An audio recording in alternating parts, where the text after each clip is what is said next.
اور تم تو ہو ہی ظالم۔ یہاں پر پھر بچھڑے کا ذکر آ گیا، تفصیلی واقعہ پڑھ چکے، اور سورۃ البقرہ کا نام بھی اسی واقعے کی مناسبت سے ہے، تو ذکر ہے بچھڑے کو معبود بنانے کا، تفصیلات پہلے آ چکی، واقعہ بھی ہم پڑھ چکے ہیں الحمدللہ۔ آگے بڑھتے ہیں آیت نمبر 93 اس میں جو بات آ رہی ہے وہ بھی ذکر پہلے ہو چکا ہے۔ آئیے دیکھتے ہیں سورۃ البقرہ آیت نمبر 93۔ وَإِذْ أَخَذْنَا مِيثَاقَكُمْ وَرَفَعْنَا فَوْقَكُمُ الطُّورَ خُذُوا مَا آتَيْنَاكُمْ بِقُوَّةٍ وَاسْمَعُوا قَالُوا سَمِعْنَا وَعَصَيْنَا وَأُشْرِبُوا فِي قُلُوبِهِمُ الْعِجْلَ بِكُفْرِهِمْ قُلْ بِئْسَ مَا يَأْمُرُكُمْ بِهِ إِيمَانُكُمْ إِن كُنتُم مُؤْمِنِينَ۔ ناظرین کرام سورۃ البقرہ آیت نمبر 93، آئیے ترجمہ سمجھتے ہیں۔ ارشاد ہوا، اور یاد کرو جب ہم نے لیا تم سے پختہ عہد اور بلند کیا تمہارے سنوں پر کوہ طور کو، اور تمہیں حکم دیا کہ تھامو جو ہم نے تمہیں دیا ہے مضبوطی سے اور خوب غور سے سنو۔ انہوں نے زبان سے کہا ہم نے سن لیا، اور دل میں کہا نہیں مانا۔ بسا دیا گیا تھا ان کے دلوں میں بچھڑے کے تقدس کو ان کے کفر کی وجہ سے۔ آپ فرمائیے بہت برا ہے جس کا حکم کرتا ہے تمہیں تمہارا ایمان اگر تم ایمان والے ہو۔ یہ ہے ناظرین کرام سورۃ البقرہ آیت نمبر 93 کا ترجمہ۔ آئیے تشریح کی طرف چلتے ہیں۔ پہلی بات، یہود کی عہد شکنی کا بیان۔ کوہ طور کو ان کے اوپر بلند کر دیا تھا اللہ نے، ایک ڈراوا پیدا کیا ان کے دلوں میں تاکہ شریعت کو قبول کرے اور اس کے تقاضوں پر عمل کرے۔ نمبر 2، غلط بیانی کا کام۔ یہاں پر جو ذکر آ رہا ہے وہ کیا؟ اللہ نے حکم دیا تھا کہو سمعنا و اطعنا، ہمیں بھی حکم ہے نا۔ سورۃ البقرہ کی آخری آیات میں، سورۃ البقرہ آیت نمبر 285، کتنی آیات ہے سورۃ البقرہ میں؟ 286 ماشاءاللہ ناظرین کرام 286 آیات ہیں، لیکن 285 میں سمعنا و اطعنا، اہل ایمان کیا کہیں گے؟ ہم نے سنا اور ہم نے اطاعت کی۔ مگر یہود کا معاملہ کیا بیان ہوا؟ انہوں نے غلط بیانی کی، یہ زبان کو مڑوڑ کر الفاظ بدل دیا کرتے تھے۔ پہلے بھی بات آئی نا، اللہ کی تو کتاب ہی بدل دیا کرتے تھے اور الفاظ کی ادائیگی میں بھی ہیر پھیر کیا کرتے تھے۔ کہا گیا تھا سمعنا و اطعنا، ہم نے سنا ہم نے اطاعت کی، انہوں نے کیا کہا؟ سمعنا و عصینا، ہم نے سنا ہم نے نہیں مانا۔ اللہ اکبر، یہ ہے ان کی نافرمانی اور ہٹ دھرمی کا بیان اور ان کی غلط بیانی کا تذکرہ۔ پڑھ چکے ہم پہلے کہ اہل مصر کے زیر تحت رہنے کی وجہ سے ان کے دل و دماغ میں بھی بچھڑے کی محبت گھر کر گئی تھی، اور جب بندہ خود اپنی مرضی سے غلط راہ کو اختیار کرتا ہے تو پھر اللہ تعالیٰ بھی جانے دیتا ہے۔ کیوں؟ زندگی امتحان کے لیے ہے، جو جس راستے کی طرف چلنا چاہے گا اسی کی توفیق اس کو عطا ہوگی۔ تو ان کے دلوں میں بچھڑے کی محبت بٹھا دی گئی، اور ان کا یہ حق سے اعراض کرنا ان کے لیے گمراہ ہونے کا ذریعہ بن گیا، اور اللہ تعالیٰ نے ان کی گمراہی کا فیصلہ کر دیا۔ ناظرین کرام الحمدللہ سورۃ البقرہ کی آیات 89 تا 93 کا مطالعہ مکمل ہوا۔ حسب معمول قرآنی معلومات کے حوالے سے ایک پوائنٹ آپ کے سامنے رکھتے ہیں، دیکھتے ہیں آج قرآنی معلومات میں کیا نکتہ ہے جو آپ کے خدمت میں ہم پیش کر رہے ہیں۔ تجوید، تجوید کا مطلب ہے کہ قواعد اور آداب کا خیال رکھ کر قرآن کریم کی تلاوت کرنا، ورنہ آپ جانتے ہیں نا اگر حروف کی ادائیگی صحیح نہ ہو، صحیح مخارج کے ساتھ ادائیگی نہ ہو، زبر زیر یا حرکات کی تبدیلی ہو جائے، اور بھی اس میں چند باتیں ہیں، تو یہ اگر تلاوت کے آداب کا اور قواعد کا خیال نہ رکھا جائے تو معانی بدل جاتے ہیں اور کفریہ مفہوم بھی کبھی پیدا ہو جاتا ہے۔ ظاہری بات ہے کوئی مسلمان جان بوجھ کر تو ایسا نہیں کرے گا، لیکن ہمیں اپنی تجوید کو درست کرنے کی کوشش کرنی چاہیے۔ کیوں ٹی وی پر بھی قرآن سنیے سنائیے کے حوالے سے ایک پروگرام نشر ہوتا ہے، اور بھی ذرائع ہم اختیار کر سکتے ہیں۔ اللہ ہمیں درست طریقے پر صحیح قواعد کے ساتھ اور آداب کا خیال رکھتے ہوئے قرآن کی تلاوت کی توفیق عطا فرمائے۔ ناظرین کرام چلتے ہیں سوالات کی طرف اور دیکھتے ہیں آج ہمارے ساتھیوں کے ذہنوں میں کیا سوالات ابھرے ہیں۔ جی عابد، آپ کے پاس کوئی سوال ہے؟ جی میرا سوال یہ ہے کہ آج جیسے ذکر آیا کہ قرآن تصدیق کرتا ہے تورات کی، اس سے کیا مراد ہے؟ ماشاءاللہ، یہ تو بار بار ذکر آیا، ویسے آج ہی تو نہیں آیا۔ ناظرین کرام بڑا اچھا سوال آیا کہ قرآن تصدیق کرتا ہے تورات کی، مراد کیا ہے؟ پچھلے لوگوں نے تو پچھلی کتابوں میں تبدیلی کر دی، تورات کے ماننے والوں نے بھی تورات میں تبدیلی کر دی، اب آخری کلام ہے قرآن، اور قرآن کی حفاظت کی ذمہ داری اللہ نے لی۔ وہ جو کتابوں میں تبدیلیاں کر دی گئیں اور حق کو چھپا دیا گیا یا حق دوسروں تک جانے نہیں دیا گیا، قرآن وہ حق واضح کر دیتا ہے اور بالکل صحیح پکچر جو ڈیوائن گائیڈنس کی ہے، الہامی تعلیم کی ہے، وہ لوگوں کے سامنے رکھتا ہے۔ تو پچھلے رسولوں کی جو اصل تعلیمات تھی اب وہ کہاں ہیں؟ وہ قرآن حکیم میں آ چکی ہیں۔ اس معنی میں قرآن پچھلی کتابوں کی اور تورات کی بھی تصدیق کرتا ہے۔ جی اگلے سوال کی طرف چلتے ہیں۔ جی قاسم۔ آج کی گفتگو میں یہود کے رویے کا ذکر ہے کہ ان کے اندر حسد تھا، تکبر تھا اور ضد تھی، جس کی وجہ سے قبول حق میں رکاوٹ ہوئی۔ تو کیا آج ہمارے لیے بھی یہ چیزیں قبول حق میں رکاوٹ بن سکتی ہیں؟ بہت بہت قیمتی سوال۔ کیا یہ بات ہے آج ہمارے لیے بھی رکاوٹ بن سکتی ہیں؟ بالکل بن سکتی ہیں، اور حب مال کو بھی اس میں شامل کر لیجئے۔ مال کی محبت بھی حق کی قبولیت میں رکاوٹ بنتی ہے، حسد اور تکبر اور تعصب بھی رکاوٹ بنتا ہے۔ آج اگر میں غلطی کر رہا ہوں خدا نہ خواستہ اور میں قرآن میں پڑھتا ہوں اس غلطی کو، تو مجھے کیا کرنا چاہیے؟ اڑے رہنا چاہیے؟ قطعاً نہیں، یہ تو تعصب ہے۔ حق یہ ہے میں غلط ہو سکتا ہوں، قرآن تو حق کلام ہے، تو اگر یہ تعصب آڑے آ جائے کہ اب اگر میں نے اس غلطی کا اعتراف کر لیا تو میری تو ناک کٹ جائے گی، اگر میں نے سود خوری کو چھوڑ دیا تو میرے ساتھ مسائل پیدا ہو جائیں گے، وغیرہ وغیرہ، تو قرآن کو ہمیں سمجھنا ہے، ہمیں اپنے آپ کو قرآن کے تابع کرنا ہے، ورنہ اکڑ آ جائے کہ حق تو مجھے مل چکا ہے، مجھے اور کچھ پڑھنے کی ضرورت نہیں۔ تعصب اگر آ جائے میں درست ہوں، باقی تشریح جو کر رہا ہے وہ غلط کر رہا ہے، یا فلاں فلاں بات وہ تو میرے مفادات کے خلاف جا رہی ہے، میں نہیں مانتا اس چیز کو، یہ مفادات پر ضرب کا پڑنا، یہ تعصب کا آ جانا، یہ وہ بیماری جن کا تعلق فقط یہود سے نہیں، آج بھی اگر یہ بیماریاں ہوں گی تو اللہ تعالی ہمیں بھی کہیں حق سے محروم نہ کر دے۔ اللہ ان بیماریوں سے ہم سب کی حفاظت فرمائے۔ آج ہمارے ایک نئے ساتھی ہمیں جوائن کر رہے ہیں، قاری سعید صاحب ہمارے ساتھ موجود ہیں۔ سعید بھائی آپ کی طرف سے کوئی سوال ہے تو بتائیے۔ جی آج شجاع بھائی، آج کے پروگرام میں یہود کے انکار کا ذکر ہوا، تو کیا میرا سوال یہ ہے، کیا یہود نے جانتے بوجھتے رسالت مآب صلی اللہ علیہ وسلم کا انکار کر ڈالا؟ اس کی اصل وجہ کیا ہے؟ ماشاءاللہ، اس کی اصل وجہ کیا ہے؟ باتیں تو کئی ایک آئی ہیں نا، تعصب بھی آ گیا، تکبر بھی آ گیا، حسد بھی آ گیا۔ اصل بنیادی وجہ کیا ہے؟ وہ ہے دنیا کی محبت۔ حدیث شریف میں بھی آتا ہے کہ یہ دنیا کی محبت تمام گناہوں کی جڑ اور بنیاد ہے۔ یہود کو کیا خوف ہوا؟ اگر وہ محمد صلی اللہ علیہ وسلم کے رسالت کو تسلیم کر لیں گے تو ان کو جو بڑا مانا جاتا تھا وہ ختم، لوگ ان سے آ کے فتوے لیتے تھے، باتیں پوچھتے تھے، اور یہ من چاہی باتیں لکھ کر دیتے تھے اور پیسے بٹورتے تھے، اس پہ ضرب لگ جائے گی۔ تو یہ دنیاوی مفادات جاتے ہوئے دکھائی دیے، تو اپنے دنیا کے چند ٹکوں کے مفادات کو محفوظ رکھنے کے لیے جانتے بوجھتے انہوں نے نبی اکرم صلی اللہ علیہ وسلم کے رسالت کا انکار کیا۔ ناظرین کرام، ہم اللہ سے دعا کرتے ہیں کہ اللہ تعالیٰ ہم سب کو دنیا کے فتنے سے اور دنیا کی محبت کے فتنے سے بچائے، تاکہ ہم حق کو قبول بھی کریں اور اس کے تقاضوں پر استقامت کے ساتھ عمل بھی کریں۔ الحمدللہ سوالات کا سلسلہ بھی مکمل ہوا۔ آخری کچھ سیگمنٹس مختصر سے آپ کی خدمت میں پیش کرتے ہیں۔ سب سے پہلے آئیے دیکھتے ہیں حاصل مطالعہ۔ حاصل مطالعہ ہم یہ سمجھتے ہیں کہ آج ہم نے کن باتوں کو جاننے کی، سمجھنے کی کوشش کی۔ پہلی بات، یہود نے جان بوجھ کر نبی کریم صلی اللہ علیہ وسلم کی رسالت کا انکار کیا، اور وجہ کیا بنی؟ حسد، تعصب اور ضد قبول حق میں رکاوٹ بنتے ہیں۔ یہ کرکس آف دا میٹر، جہاں یہ چیزیں آئیں گی وہاں انسان حق سے محروم ہو جائے گا۔ اور سعید بھائی کے جواب کے ذیل میں نے کون سی بیماری کا ذکر کیا؟ دنیا کی محبت۔ دنیا کی محبت کا۔ یہ بھی جہاں آ جائے گی وہاں انسان حق سے محروم ہو جائے گا۔ اللہ تعالی ہمیں اس سے بچا کر رکھے اور حق کو ہمیں ہمارے اعمال میں پیروی کے اعتبار سے لانے کی توفیق عطا فرمائے۔ ناظرین کرام، آگے بڑھتے ہیں اور اگلا سیگمنٹ مختصر سا وہ ہے جائزہ۔ آئیے دیکھتے ہیں کہ ہم کہاں کھڑے ہیں آج کی آیات کی تشریح کو سمجھنے کے بعد۔ پہلی بات، کیا ہم حسد، تعصب اور ضد جیسی باطنی بیماریوں سے بچنے کی کوشش کرتے ہیں؟ بھئی ہم یہ نہ دیکھیں کہ فلاں فلاں قرآن بیان کر رہا ہے، ہم یہ دیکھیں اگر وہ قرآن بیان کر رہا ہے، خلوص کے ساتھ بیان کریں، ہم سنیں اس بات کو۔ اور قرآن کی کوئی بات ہمارے سامنے آ گئی تو میں غلط ہو سکتا ہوں، میری برادری کا رویہ غلط ہو سکتا ہے، میرے آباء و اجداد کا طرز عمل غلط ہو سکتا ہے۔ اگر غلط ہے مجھے چھوڑ دینا چاہیے، مجھے قرآن کو فالو کرنا چاہیے، تب ہدایت ملے گی، ورنہ گمراہی کا سامان ہو رہا ہوگا۔ دوسری بات جائزے میں، کیا ہم قرآن کریم کو دل سے مان کر اس کے تقاضوں پر عمل کرتے ہیں؟ یہود نے تو اللہ کی کتاب کو فراموش کر دیا، دعویٰ کرتے تھے ماننے کا، مگر اپنے پیغمبروں کو قتل تک کر ڈالا معاذ اللہ۔ ہم جائزہ لیں کہ قرآن کو مان کر قرآن کی مانتے ہیں کہ نہیں؟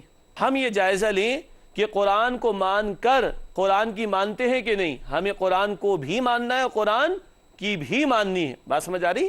دعویٰ کریں ٹھیک ہے، مانتے ہیں سے، عمل سے بھی ثبوت پیش کرنا ہے۔ اللہ ہمیں اس کی توفیق عطا فرمائے۔ آخری دو باتیں ناظرین کرام، گزشتہ سوال کا جواب۔ پچھلے پروگرام میں ہم نے سوال رکھا تھا، بڑا پیارا سوال،